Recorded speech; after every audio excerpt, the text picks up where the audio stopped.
So if a patient comes to you, maybe they're wearing a denture, what are their options for dental implants?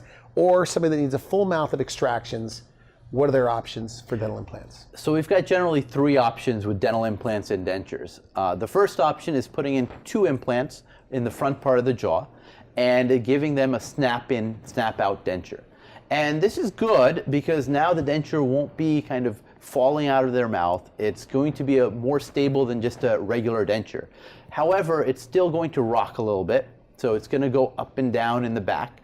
But at least it won't fall out, and they can start eating foods that are a little bit harder than just what they could with just a regular denture. And the other thing is it requires a lot of maintenance. So there's different parts that may need to be replaced.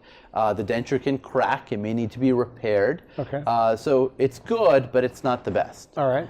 The next option is adding 2 more implants. So now you've got 4 implants, and you've got a snap-in, snap-out denture. Now with the 4 implants, you've got more stability. So the denture will stay in with other types of foods that you can eat. However, you're still going to have the same issues with maintenance where you have to come into the dentist every so often to replace the connectors, and it can still fracture and break. So the third option is a fixed set of teeth. So this is where we put in a minimum of 4 implants, sometimes as many as 6 or 8 implants, and we give the patient a fixed set of teeth. So now on the bottom... That sounds like what everybody wants, right? Absolutely. Teeth that don't come out. Absolutely. It's like a third set of teeth that the person can get. And they brush them, they clean them, they utilize them the same as they would any other, any of their previous teeth that they had.